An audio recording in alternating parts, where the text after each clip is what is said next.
Bonjour tout le monde, moi c'est Raphaël et je vous souhaite la bienvenue dans cette célébration en ligne de Home Lausanne. J'espère que ça va vous édifier et que ça va vous aider à vous rapprocher du cœur de Dieu.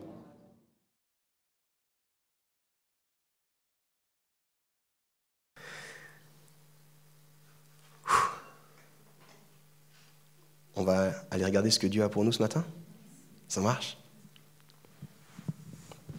Je vais commencer avec une question. J'aime beaucoup les questions. Puis j'aime bien les réponses. Des fois j'en ai, des fois j'en ai pas. Bon. Si vous n'en avez pas, c'est pas grave.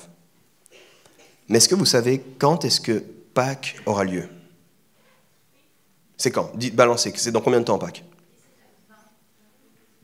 J'entends certains hésitent 17, 20. C'est vrai que c'est 3 jours, on ne sait pas trop.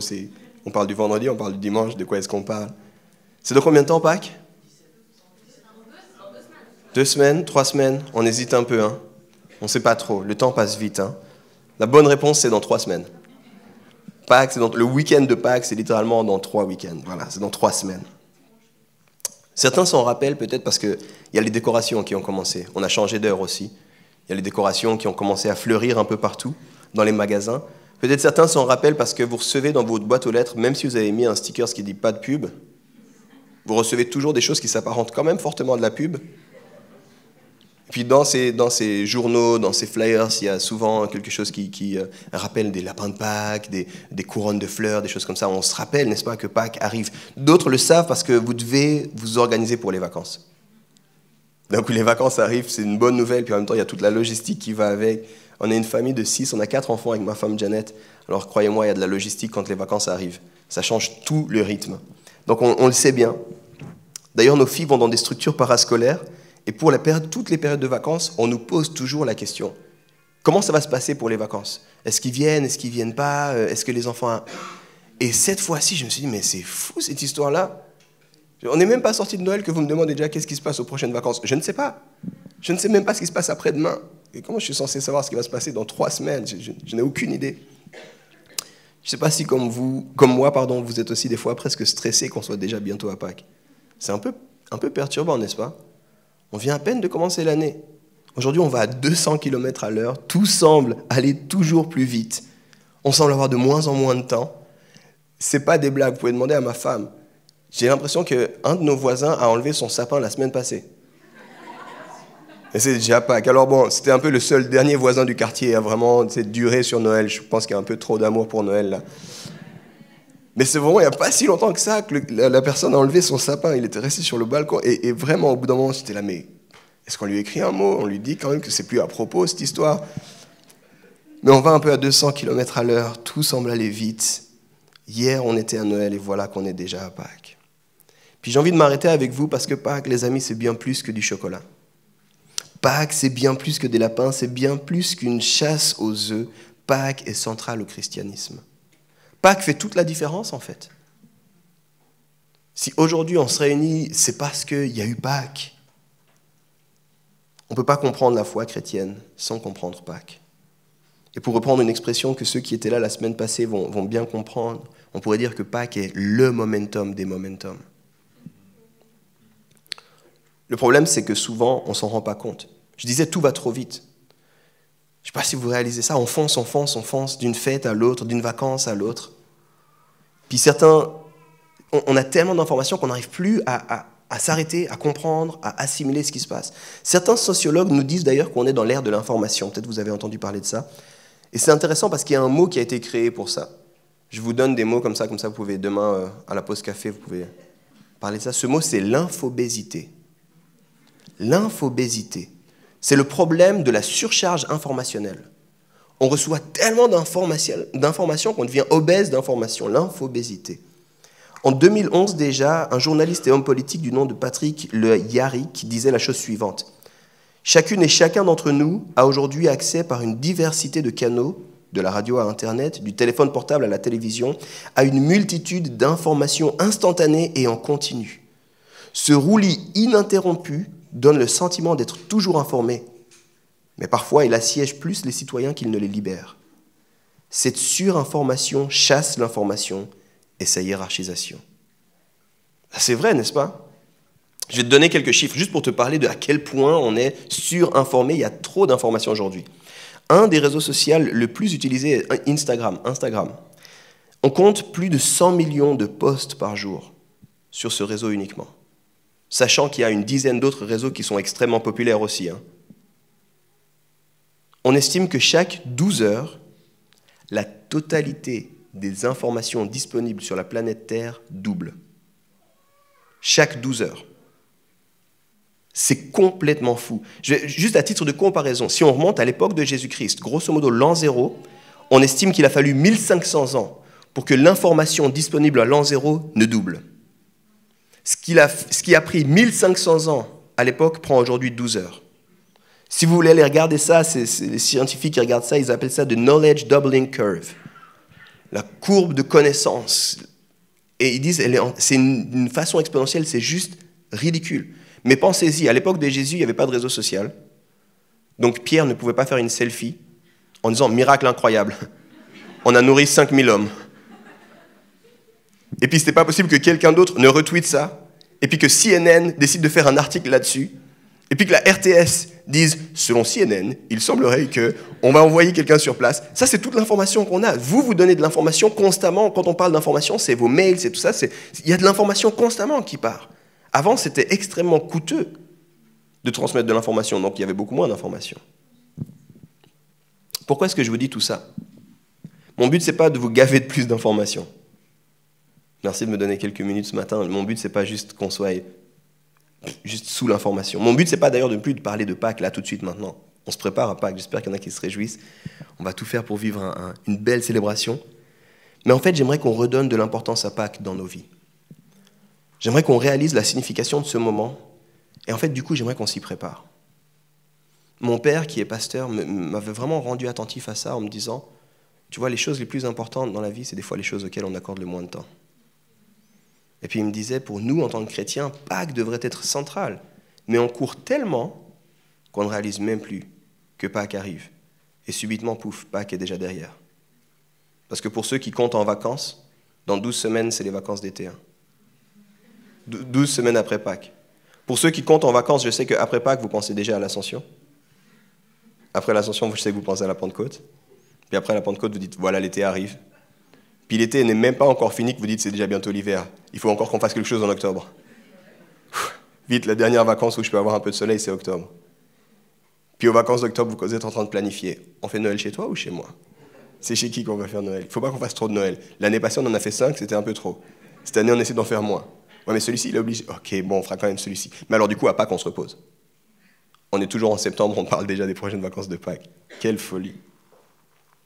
Dans l'histoire de l'Église, ce qu'on appelle le calendrier liturgique avait mis en place une période qui précède Pâques.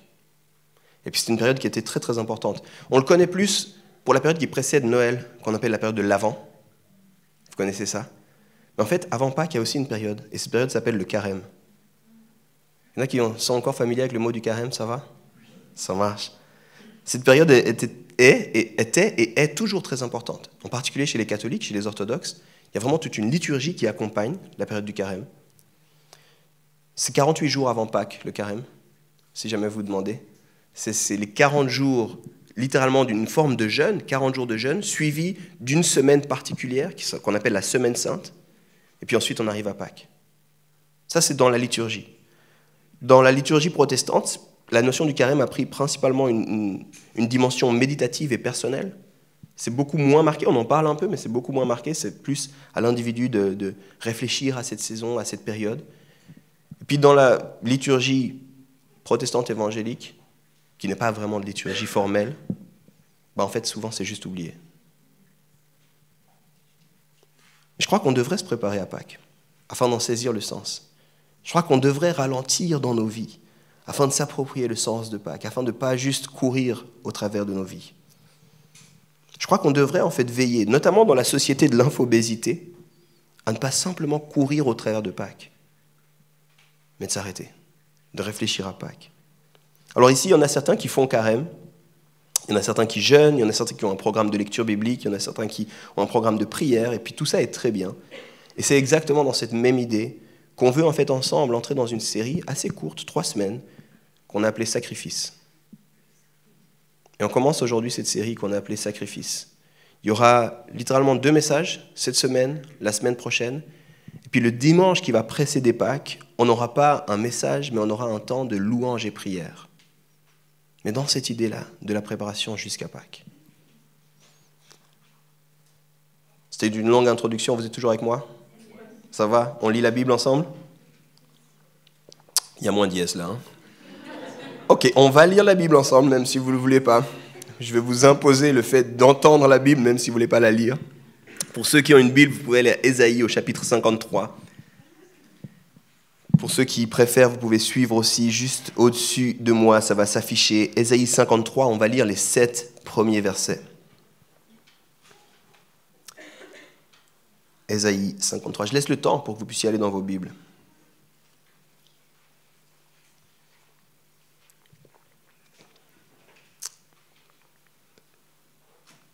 Ésaïe 53, les versets 1 à 7.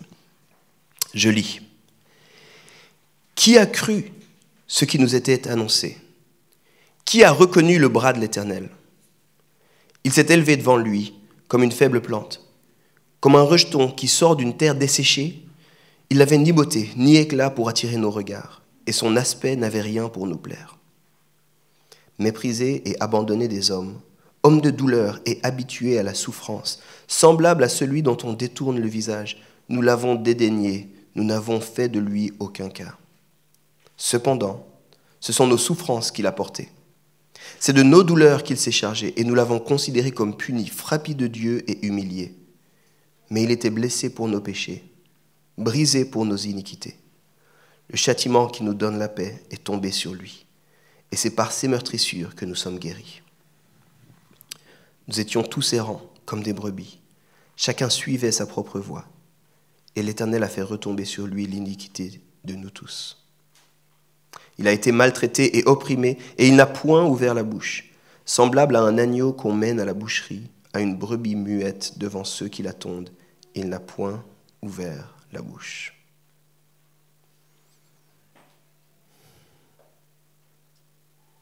Seigneur, on te laisse toute la place ce matin. Viens et parle-nous. On veut ralentir dans un rythme effréné. Et on veut s'arrêter, réalisant et méditant sur le fait que dans 3 semaines, on célébrera Pâques. Qu'est-ce que ça peut bien signifier pour nous aujourd'hui? Éclaire nos esprits. Amen. Le texte qu'on a lu, c'est un texte particulier. C'est un texte de la Bible. En ça, il n'est pas particulier. C'est un texte comme il y en a beaucoup d'autres dans la Bible. Pour moi, il est particulier. Il est particulier parce que quand j'ai donné ma vie à Christ, le jour d'après, j'ai lu ce texte à un ami dans mon école. J'étais en 4e année primaire. Et je me souviens exactement où on était. On était dans la rue. J'avais reçu une Bible de mon parrain. Et puis, parce que j'avais donné ma vie à Christ, j'avais décidé de prendre ma Bible à l'école. Je l'avais dans mon sac à dos. Et quand on est rentré de l'école, je lui ai dit, il s'est passé un truc incroyable hier. J'ai décidé de donner ma vie à Jésus. J'avais 10 ans à l'époque, 11 ans. J'ai décidé de donner ma vie à Jésus. Il faut que je te lise cette histoire. Puis il était, mais pourquoi? Tu sais quoi cette histoire-là? Je traînais avec des gens de couleur, principalement, parce qu'on n'était pas beaucoup à l'école. Puis parce qu'on se rejoignait sur pas mal de points. Et puis lui, il m'a dit, nous, il faut qu'on aime le Dieu des Noirs. Puis moi, je lui ai dit, écoute, je ne suis pas sûr de le connaître, celui-là, mais celui que je connais, il est vraiment bien. Il faut que je t'en parle. Puis j'ai sorti ma Bible du sac. Puis j'ai ouvert Ésaïe 53. Puis je lui ai dit, je vais te lire un texte. Puis ce texte, il parle de Jésus. Puis il a été écrit des centaines d'années avant que Jésus n'arrivait. Puis Jésus est mort pour nous et je me suis mis à pleurer dans la rue. Le texte qu'on vient de lire, c'est un texte qui est issu d'un livre qu'on appelle prophétique. Ésaïe, pour ceux qui ne sont pas familiers, c'était un des grands prophètes qu'on a dans la Bible. Et dans l'Ancien Testament, parce que des fois on ne comprend pas ce que ça veut dire quand on dit ça, les prophètes, il faut les voir un peu comme des bornes Wi-Fi. D'accord? C'est-à-dire que Dieu avait l'intention de parler à son peuple, mais pour plein de raisons, c'était devenu très très difficile la communication. Et puis du coup, il prévenait que des choses devaient arriver, des choses devaient changer. C'était comme l'ombre des choses à venir. Puis pour en parler, il parlait en particulier avec des gens qu'on appelait des prophètes. Puis ces gens recevaient le message de la part de Dieu, puis quand tu étais proche du prophète, tu avais accès au message de Dieu. C'est comme le Wi-Fi, d'accord? Donc, ils étaient comme ça, ils recevaient l'information de la part de Dieu, puis ils avaient le devoir de le partager. Puis ici, c'est une des prophéties les plus connues concernant Jésus. Des centaines et des centaines et des centaines d'années avant que Jésus arrive, il y a un gars du nom d'Ésaïe qui nous parle, puis qui nous dit, voilà, il arrive. Et voilà à quoi ça va ressembler, sa présence. Puis il faut comprendre un petit peu ça, parce qu'au cœur de ce qu'il nous dit, il nous révèle que ce qui allait prendre place au travers de la vie de Jésus-Christ, c'était un sacrifice. Ce que ce gars-là qui allait arriver, qu'on ne savait pas qu'il s'appelait Jésus, allait faire, c'était un sacrifice. Je vais relire les versets 4 et 5 pour que ce soit plus clair dans notre tête, puis je vais continuer.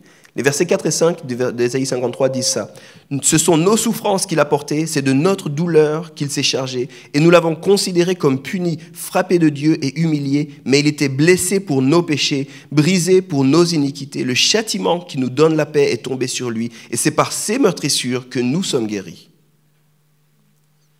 Pour saisir cela, il faut un peu comprendre la notion de sacrifice. On est dans des cultures qui sont très très éloignées de la notion de sacrifice. On a beaucoup de peine à comprendre. Peut-être que je vous ai lu ça, puis vous ne pensiez pas du tout à sacrifice, mais c'est sûr, les contemporains d'Ésaïe ont tout de suite pensé à sacrifice. Les 5 premiers livres de la Bible, je vous parle maintenant du sacrifice, j'essaie de venir avec vous, de vous expliquer ça. Les 5 premiers livres de la Bible, qu'on appelle aussi la Torah, on découvre beaucoup de choses. Et notamment, on voit que Dieu a demandé à un peuple de fonctionner différemment de tous les autres peuples, afin de devenir finalement un canal pour que Dieu puisse à nouveau être en lien avec l'ensemble de l'humanité. Donc si vous revenez au tout départ de la Bible, les 2 premiers chapitres, vous voyez quelque chose de magnifique, un projet merveilleux. Dieu est en lien avec l'humanité, Dieu donne un projet à cette humanité. Et puis au chapitre 3 de la Genèse, 3e chapitre de la Bible, on voit que ce projet ne pourra pas continuer. Parce que l'homme a pris une décision malheureuse dans la liberté que Dieu lui avait donnée. Puis du coup, ce projet ne pourra pas continuer. Mais dès le départ, Dieu dit, je vais quand même faire en sorte que quelque chose puisse se passer. Mais il va y avoir des conséquences suite à cette décision. Et puis, Dieu va faire alliance justement avec un peuple en disant, vous allez être un peuple pour incarner quelque chose, pour montrer quelque chose qui va venir, mais il va falloir quand même que quelque chose se passe. Donc on voit un petit peu ce peuple au tout départ, et puis il demande à ce peuple de vivre différemment.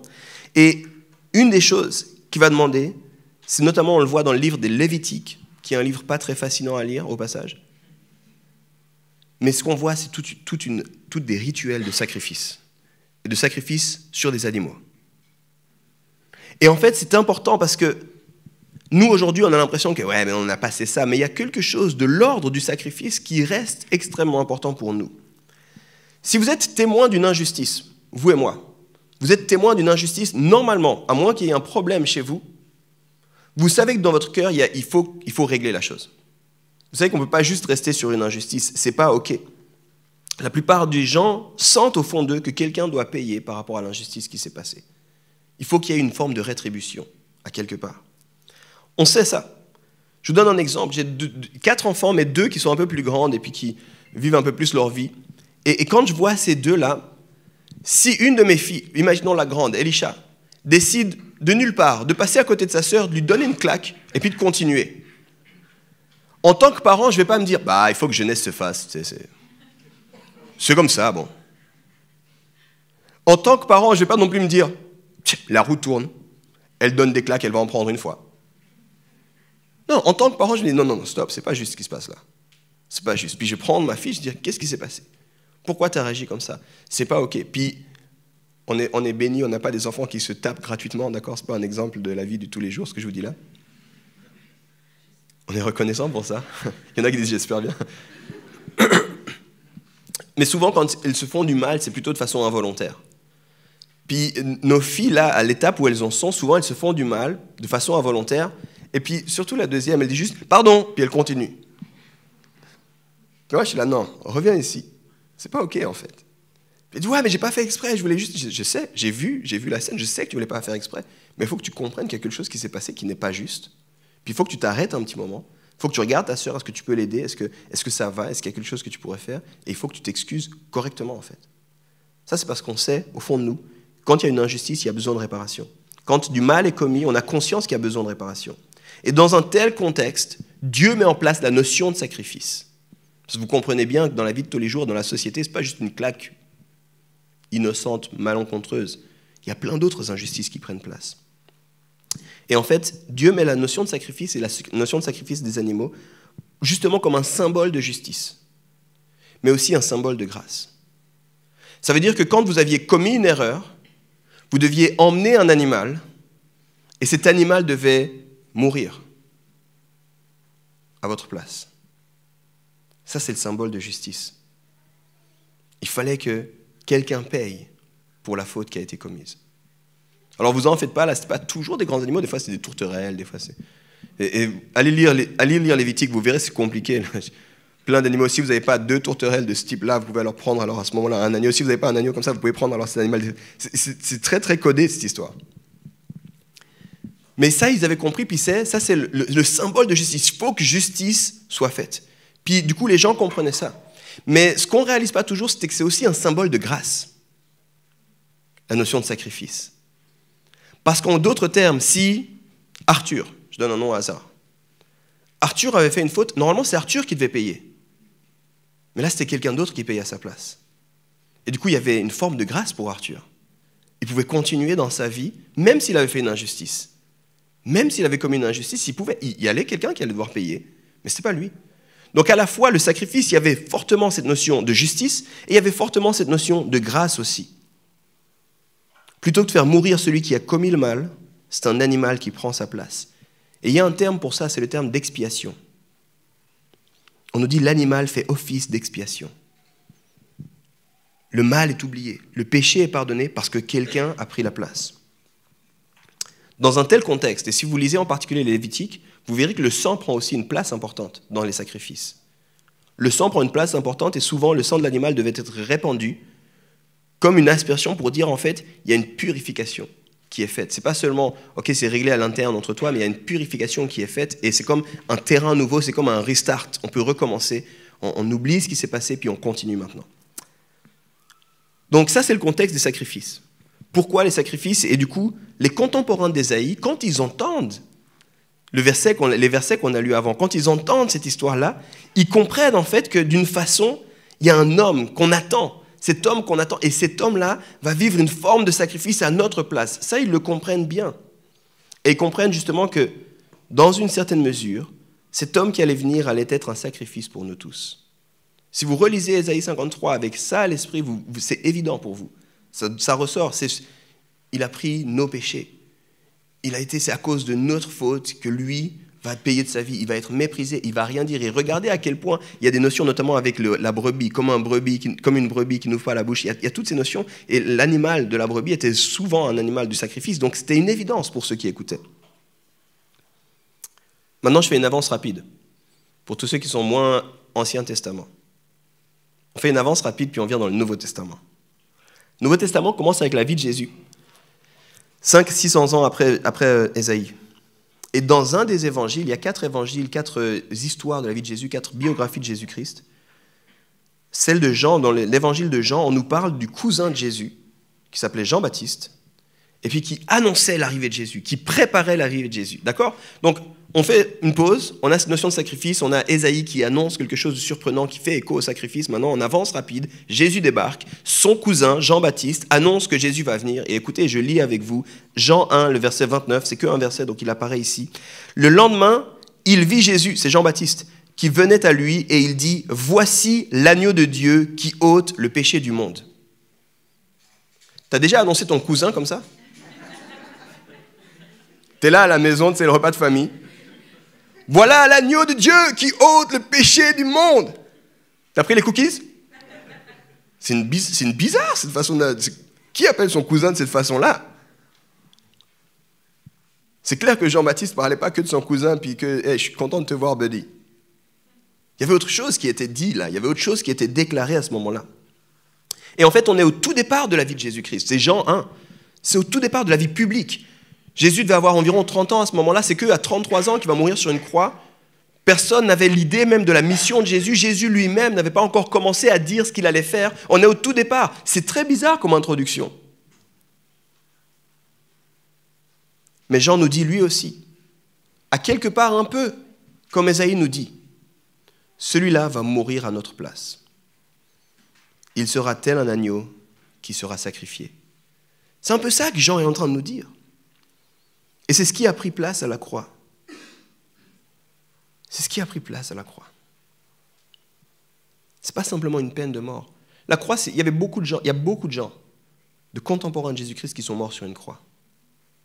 Il y a beaucoup de gens qui sont morts comme ça. C'est une des façons que les Romains qui avaient l'emprise sur ce territoire avaient de punir. Certains étaient morts cloués sur une croix, comme Jésus-Christ, d'autres étaient morts attachés sur une croix, une lente mort. Mais la croix, c'était comme régulier, et c'était comme un symbole très très fort, c'était vraiment comme un symbole de mise à mort. Mais Jésus-Christ qui meurt sur une croix, ce n'est pas simplement une mise à mort, il y a aussi un sacrifice qui prend place. Écoutez comment John Stott en parle dans son livre « La croix de Jésus-Christ ». Il dit la chose suivante. « À la croix, dans un amour saint et parfait, Dieu a payé lui-même, au travers de la mort de Jésus, la totalité de la peine de notre désobéissance. » C'est ça qui prend place à la croix. Quand on se prépare vers Pâques, il faut qu'on se rappelle, c'est ça qui a pris place à la croix. Il faut qu'on médite un minimum. Il faut qu'on s'arrête un minimum, puis qu'on réalise un sacrifice qui a pris place à la croix. Le problème, c'est que souvent, on ne comprend pas tout à fait ce qui a pris place sur cette croix. On sait plus ou moins que c'était important. Parce qu'on nous l'a dit, puis parce qu'on a des vacances. Parce que c'est un culte un peu différent. Parce qu'on voit peut-être des processions par rapport à ce culte. Et puis, on sait, oui, ça doit être un peu spécial ce qui a pris place. Mais on ne sait plus trop pourquoi. Souvent, la croix, c'est juste devenu un symbole. C'est devenu un symbole. C'est un symbole qu'on porte autour du cou, sur les oreilles. On fait des tatouages de la croix. On est super content quand H&M décide de mettre des croix sur les habits, comme si H&M était devenu chrétien d'un coup. C'est juste un symbole, puis aujourd'hui, dans notre quotidien, c'est juste un symbole. Puis on ne comprend plus tout ce qui a pris place, en fait, sur cette croix. On ne comprend plus l'importance de ce qui a pris place. Puis parfois, on est un peu naïf aussi. Parfois, on est un peu naïf, on regarde comme un peu de loin, avec une certaine distance. Puis on est un peu comme des spectateurs. Pour des raisons obscures, Jésus devait mourir. Dans mon église, on dit qu'il est mort pour moi, alors voilà. Il est mort sur une croix, bon. Il fallait qu'il meure d'une façon ou d'une autre, alors. Puis on est un petit peu comme des spectateurs lointains. Et on ne comprend plus trop la notion de sacrifice. Ce qu'il y a d'intéressant, si vous étudiez un peu plus en détail les sacrifices dans l'Ancien Testament, notamment les sacrifices d'expiation, on découvre une chose extrêmement intéressante. Puis je veux en arriver là avec vous. On découvre qu'on a une place, on a un rôle à jouer dans le sacrifice, en tant que pécheur. On a un rôle à jouer. Lorsque l'animal est tué, les gens qui avaient commis le péché et qui amenaient l'animal, qui devait être sacrifié, devaient avoir la main sur la tête de l'animal au moment du sacrifice. Allez lire Lévitique 4. C'est-à-dire que si je reprends Arthur, d'accord, Arthur a fait une bêtise, il sait qu'il faut qu'il y ait rétribution, alors il réfléchit, puis il se dit, bon, je vais aller dans mon champ, il appelle sa brebis, je ne sais pas comment on appelle des brebis, je ne vais pas faire le bruit. La brebis arrive, il porte la brebis, il la met sur son dos, il va jusque vers le grand sacrificateur, il dit, voilà, c'est le temps. Mais il ne pose pas juste sa brebis, puis il s'en va, puis il dit, c'est bon, j'ai fait ma part. Non, non. Le sacrificateur lui dit, viens, puis tiens cette brebis maintenant. Tiens cette brebis, on va l'attacher, puis mets la main sur la tête de cette brebis. Vous pouvez comprendre que là, la plupart d'entre nous, là, je t'aimais fort. Rien que d'imaginer la scène, on est mal à l'aise, n'est-ce pas? Vous deviez être là, vous aviez un rôle à jouer, vous deviez mettre les mains sur la tête.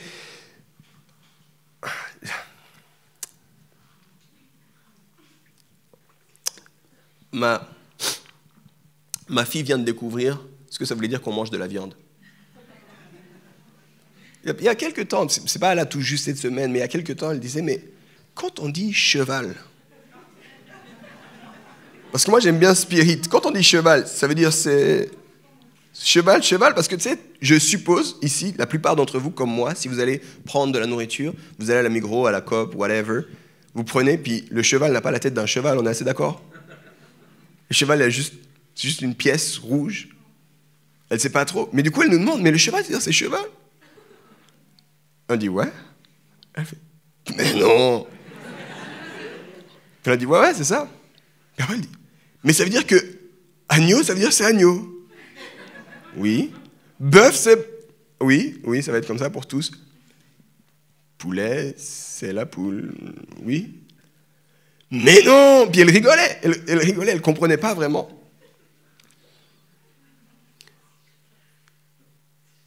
Mais quand vous êtes, des fois, dans certains contextes où vous devez vous-même aller amener ça, je ne sais pas si vous avez déjà vécu une scène comme ça, aller chercher un poulet dans le poulailler, ça, je pense que c'est l'animal qu'on a le plus ici dans nos contextes à nous. Dans mon contexte, il y a aussi la chèvre qu'on tue des fois, mais j'ai rarement vu une vache être tuée.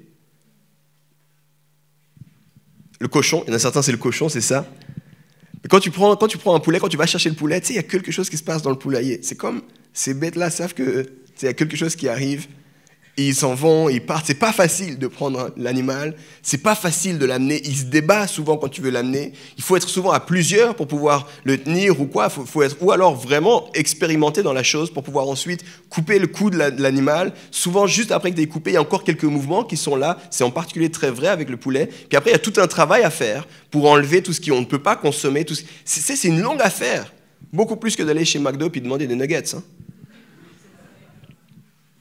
D'ailleurs, est-ce qu'il y a du poulet dans les nuggets? On ne sait pas trop. Pardon pour tous ceux qui aiment les nuggets, pardon.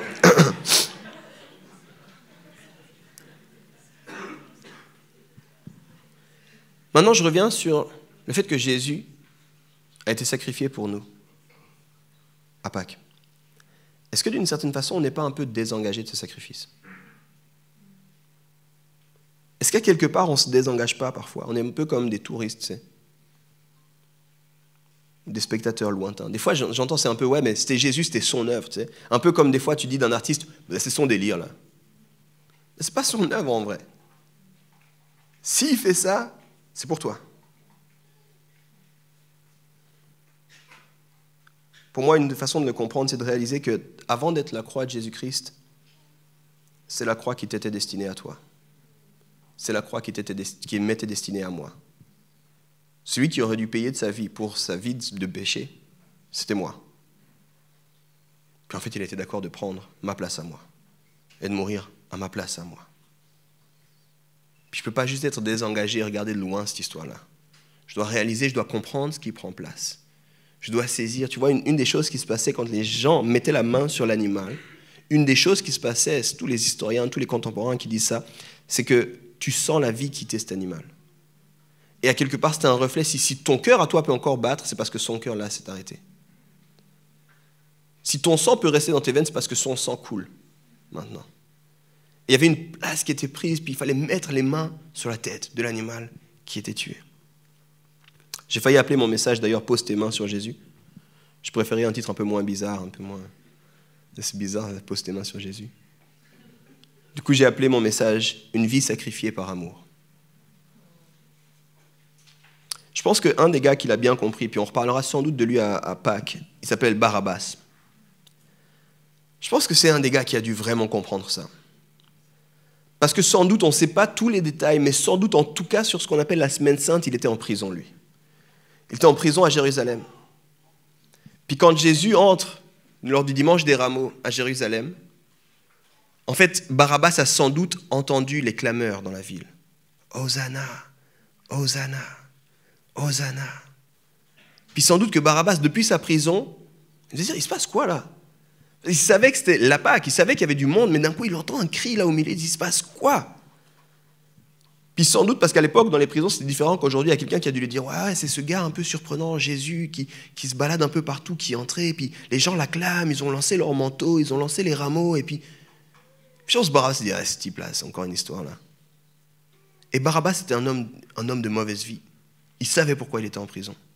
Il avait tout à fait conscience de ça. Et sans doute qu'un des châtiments qui lui était réservé, c'était la croix. Une des punitions, si c'était la mort qu'il était, c'était sans doute la croix qui l'attendait. Puis Barabbas, il a dû entendre de loin tout ce qui se passait. Puis Barabbas, il a vécu le fait que sa prison à lui s'est ouverte, qu'il a pu partir librement parce que quelqu'un d'autre a pris sa place. Et c'est littéralement ce qui s'est passé pour Barabbas.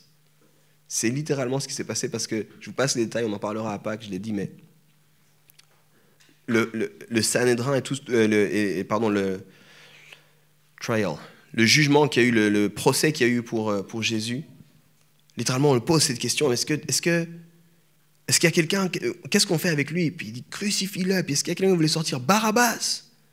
Donne-nous Barabbas. Et Barabbas a dû comprendre que ok, ce gars prend ma place en fait. Si moi je suis libre, c'est parce que lui va mourir. Pâques, c'est l'histoire d'une vie sacrifiée par amour. Et alors qu'on se prépare vers Pâques, j'aimerais qu'on se rappelle du sacrifice de Jésus. J'arrive à la fin, les louanges, je pouvais revenir. J'aimerais qu'on médite en fait sur cette notion de sacrifice qui a pris place à la croix. Et aussi à notre posture face à cela. Je dis, des fois on est un peu lointain, c'est son truc, il avait besoin de se sacrifier, ok, bon, whatever. Mais c'est beaucoup plus sérieux ce qui a pris place là. Et c'est pas juste une mort, c'est vraiment Jésus qui se donne littéralement homme de douleur. Relis encore Ésaïe 53, laisse-toi imprégner maintenant que je l'ai dit tout ça, d'ailleurs je vais le relire après. Qu'on médite sur la notion de sacrifice qui a pris place, notre posture face à ça. Puis d'ailleurs, la semaine prochaine, on va continuer avec cette réflexion en réfléchissant à la vie que nous sommes invités à mener à la lumière de cette vie sacrifiée par amour pour nous. Moi, je fais partie des gens qui pensent que si tu comprends ça, tu ne peux pas vivre de la même façon. Si tu comprends ça, si tu comprends ce qui a pris place, ce n'est pas possible que tu dises bah, « ça ne change rien à mon quotidien ». Littéralement, c'est du jamais vu. On a des témoignages comme ça, mais si quelqu'un est mort à ta place, tu ne peux pas juste dire bah, c'est son truc. Tu sais. Non, ça change qu'il y a des choses pour moi alors. Puis j'aimerais terminer avec une histoire parce que j'ai souvent vécu ça quand j'étais leader jeunesse, quand je m'occupais des jeunes. Quand on parlait avec les jeunes, on aimait beaucoup leur poser la question du témoignage. Puis on aimait beaucoup parler de notre témoignage. Comment est-ce qu'on en est arrivé à connaître Jésus?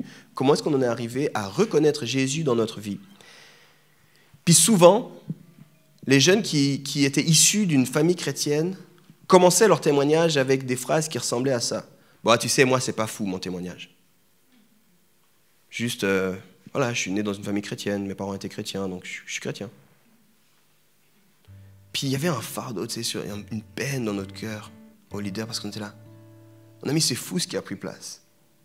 C'est fou ce qui a pris place. Je crois que tu ne comprends pas ce que tu es en train de dire. La bénédiction que tu as de connaître Jésus, d'avoir marché derrière Jésus, d'avoir des parents qui t'ont parlé de cet amour sacrifié pour toi. Quel privilège c'est.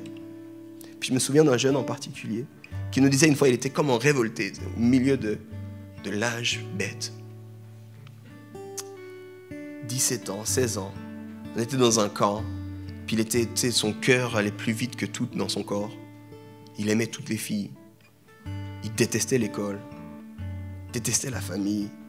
Il avait oublié un peu qui était Jésus pour lui, alors que c'était un jeune passionné. Puis il nous dit à deux des leaders, vous ne pouvez pas comprendre. On dit, qu'est-ce qu'on ne peut pas comprendre? Puis il dit, moi je suis né dans une famille chrétienne. J'ai toujours été obligé d'aller à l'église. Vous ne pouvez pas comprendre. Vous, c'est normal que vous aimez Jésus. Pourquoi tu dis ça? Mais vous, c'est normal. Vous avez une vie avant Jésus. Vous avez essayé des choses. Vous êtes sortis en soirée. Vous avez touché un peu trop d'alcool. Vous avez fréquenté des gens qui sont en prison. C'est normal que vous aimez Jésus. Il a dû payer beaucoup pour vous. Et tu sais, on s'est mis à regarder. Vraiment, il y avait des larmes dans nos yeux. On a dit, tu ne comprends pas l'amour de Jésus pour toi. Tu n'aimes pas plus Jésus parce que tu viens de loin. Tu aimes plus Jésus si tu es suffisamment proche de lui. Le problème, c'est que tu regardes à nos vies alors que tu dois t'approcher de Jésus. Tu devrais poser tes mains sur la vie de Jésus. Tu devrais comprendre ce qu'il a fait pour toi. Parce que le jour où tu poses tes mains sur Jésus, sur le sacrifice qu'il a fait, c'est obligé que tu l'aimes. C'est obligé que tu sois touché par son amour. Tu n'en as plus rien à faire. Et on a dit les deux, on était deux qui avions un passé un peu plus lourd. Puis on a dit, tu sais, il y a tellement de choses qu'on regrette dans notre vie. Il y a tellement de choses qu'on regrette. Puis on était à l'époque où les jeunes disaient toujours YOLO, tu sais, je fais une vie sans regret. Enfin, je disais, si tu savais le nombre de choses que je regrette. Approche-toi juste un peu de Jésus. Pose tes mains sur lui, sur ce qu'il a fait. Comprends que sa vie est partie pour que toi tu aies la vie. Et ça, mon ami, c'est vrai, quel que soit ton témoignage. Ça, c'est vrai, quelle que soit ton histoire. Il y a une histoire dans la Bible qui nous raconte Jésus qui va chez un pharisien. Puis le pharisien était dans une posture un peu lointaine, justement, par rapport à la vie de Jésus, un petit peu à vouloir comprendre Jésus. Il l'avait invité chez lui, mais il ne l'avait pas vraiment accueilli correctement. Puis en fait, dans le contexte, à l'époque, quand tu invitais un rabbi chez toi, ta porte devait rester ouverte. C'est-à-dire que n'importe qui avait le droit d'entrer chez toi. Parce qu'il y a un rabbi qui était chez toi, il y avait un maître qui était là. Et du coup, on est chez ce pharisien, il y a Jésus qui est là, Jésus qui est en train d'enseigner, puis arrive une femme de mauvaise vie. Puis il ne pouvait pas refuser parce qu'il y avait un rabbi.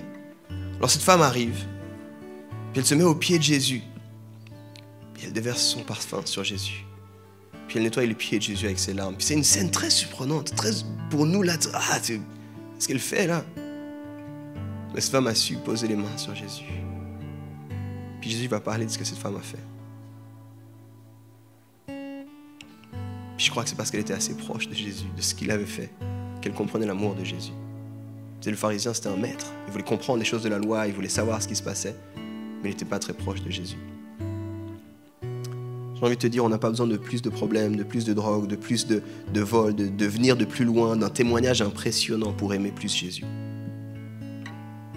On a besoin d'être un peu plus proche de lui. On a besoin d'être un peu plus engagé dans son sacrifice. C'était pas son truc à lui, c'était un sacrifice pour toi et pour moi. Et dans cette période de Pâques, j'aimerais qu'on s'approche un peu de Jésus. Qu'on ose mettre les mains sur lui. Jésus, pourquoi tu as fait ça pour moi? Qu'est-ce qui s'est passé? Qu'on laisse Jésus nous parler à chacun de nous.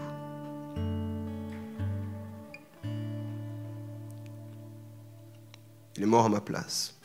Et si je suis assez proche de lui, si je mets les mains sur lui, je crois que je comprendrai l'échange invraisemblable qui a pris place à la croix. Je crois que c'est l'invitation de Pâques. Puis on va y aller. Mais pendant les quelques semaines qui nous restent avant Pâques, on ne veut pas courir. On veut réfléchir à cette notion de sacrifice. Et j'aimerais t'encourager à prendre les 3 semaines qui restent pour t'approcher de Jésus, pour le regarder, pour le sentir, alors que lui a décidé de sacrifier sa vie par amour pour nous tous. Je vais relire Ésaïe et je vais simplement prier. Et ensuite on va chanter.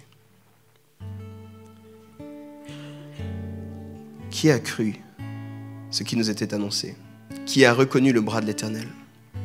Il s'est élevé devant lui comme une faible plante, comme un rejeton qui sort d'une terre desséchée. Il n'avait ni beauté ni éclat pour attirer nos regards, et son aspect n'avait rien pour nous plaire. Méprisé et abandonné des hommes, homme de douleur et habitué à la souffrance, semblable à celui dont on détourne le visage, nous l'avons dédaigné, nous n'avons fait de lui aucun cas. Cependant, ce sont nos souffrances qu'il a portées. C'est de nos douleurs qu'il s'est chargé. Et nous l'avons considéré comme puni, frappé de Dieu et humilié. Mais il était blessé pour nos péchés, brisé pour nos iniquités. Le châtiment qui nous donne la paix est tombé sur lui. Et c'est par ses meurtrissures que nous sommes guéris. Nous étions tous errants comme des brebis. Chacun suivait sa propre voie. Et l'Éternel a fait retomber sur lui l'iniquité de nous tous. Il a été maltraité et opprimé, et il n'a point ouvert la bouche. Semblable à un agneau qu'on mène à la boucherie, à une brebis muette devant ceux qui le tondent. Il n'a point ouvert la bouche. Seigneur, merci pour ton sacrifice.